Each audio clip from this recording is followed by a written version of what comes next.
there were three conversations that I thought that we would have. First of all, most people know what ASTD is, but give them the elevator speech there. What is ASTD? What's it stand for? What's it do? We are the world's leading organization really for workplace learning and performance professionals, those who facilitate learning within organizations. And ASTD does a wide range of things, from benchmarking. Most of you at times, and if you haven't, you should have gone to one of their conferences. I'm always on the website and on your blogs, and it's a great organization. Let's talk a little bit about a thing, and I started it with Ken, but we can drill down much farther. And Tony has recently had a new book out that really, I think, is powerful in that it talks a lot, we've got it right back here, presenting learning, ensure CEOs get the value of learning. As they leave this conference, and they have an opportunity to talk to CEOs or other folks in the C-suite, what is it, do you think, that's important for folks in learning to talk about and to present? I think, actually playing off of what Ken has said, is it's not about you, right? So if you're going into the C-suite, and you talk about the activities that are occurring within the learning function, you're losing them. So it's about what's important to the organization. And typically that's some strategic initiatives and or what I would look at some of the key metrics associated with that organization. So that's really what we looked at the book. So it was about, okay, so we understand what's going on in learning. We try to talk about it with senior leadership, and they don't get it. Why are they not getting it? Often it's because the language that's being used, the communication styles that are being approached, are not consistent with those senior executives. And so what do they end up doing? They end up turning off. And we did not want that to continue. We think that learning has really elevated within a lot of organizations. And if you read our magazine, you see a lot of the CEOs that we talk to about learning within their organizations. As it elevates, we want to be sure that the learning profession is properly prepared in order to communicate effectively with those executives. So let's imagine for a moment, and I'll play a CEO for a minute, and you happen to use your points to upgrade, okay? And so we're sitting in seats 2A and 2B from Los Angeles back to New York. You're always in first, aren't you? I have a lot of points there, but, no, I'm on JetBlue, all the seats are nice and leather, so it doesn't matter, okay? So, okay, I got to be very politically correct here, but I'm flying back there, and you're sitting next to me, and I turn to you, and you don't work in my organization, but another one, and I say, well, tell me some truth about this training, learning stuff. I know we got to do it, but what is it that I, as a CEO, if you could almost give me a 1-minute lesson in learning, what should you be telling to me? Well, Mr. CEO, in our learning function, we understand the organization's strategies, and we apply our learning programs to support those strategies. So basically, we're helping the organization grow according to your strategic initiatives at the time. As well as we understand that you are using the balanced scorecard within your organization. There are key metrics on that learning can support. This is how specifically we're supporting some of the key measures on the balanced scorecard.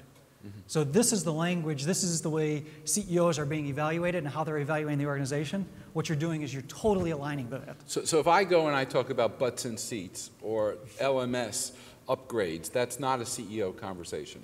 Right, does a CEO care that you trained 50,000 people last year? Or that you just put in a new LMS? Or that you created a lot of e-learning courses? You know what? No. The harsh reality is no. What do they care about? Is they care about the impact that that's having on their organization and on the people. Yeah, and Tony and I have talked a lot about that phrase. Impact is a really great word. You know, you heard a difference, and I think it's a partner word, is evidence. They're looking for impact and evidence. And don't jump to the assumption that that means ROI. They're looking for impact. And avoid silly numbers. You know, for instance, I love that number you're talking about. How many people did you train last year? And, you know, and you all have, how many of you have really good graphs about the total people trained last year? They're probably 3D. And, well, to show you how silly it is, what's the average weight of an employee in your organization? About what, 150, 170, 110? Multiply that and get a graph on the total metric tonnage of training last year. Now, you would probably say that was a crazy, silly number, but it's not that far from the total people trained.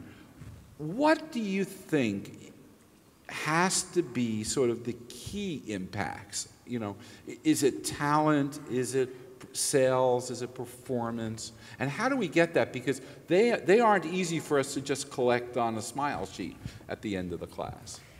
Yeah, I talk about it in some of my presentations, kill the smile sheets, because nobody really gets them at the senior level. But you know, people ask us all the time, sort of, what do I measure? Okay, if I'm going to measure, if I'm going to try and identify impact or provide evidence, what is it?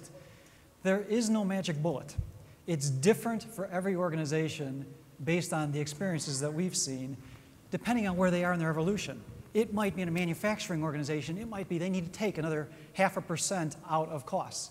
But it might be in another organization where customer service is critical. It might be in another one, if you're in a for-profit, it's shareholder value, right? So it really depends on the organization. That's why I think it's super important, we talk about it in the book, the K is the knowledge piece, is to understand what's important to your organization at that time, and then sit down and design your learning programs to support that. Let's shift a little bit. Let's talk about their role, okay? These learning folks.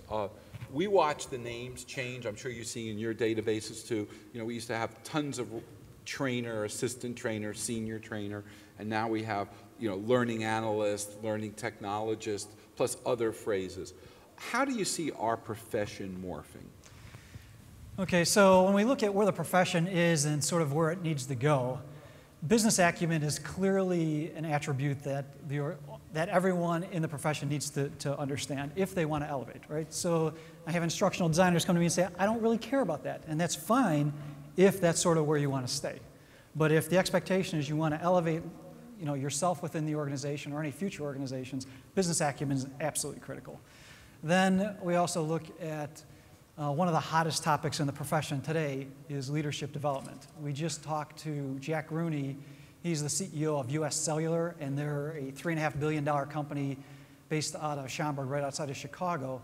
And he talks about this thing, the dynamic organization. Why does he believe in leadership development? Because he says in his organization, leadership development drives committed, experienced associates, as he says. And the associates then deliver outstanding customer service, which ultimately delivers sustainable business results. You can't control the results, and that's what he talks about, but you can control the inputs. And so leadership development is very, very important to him. So that's another part of where we see the profession going.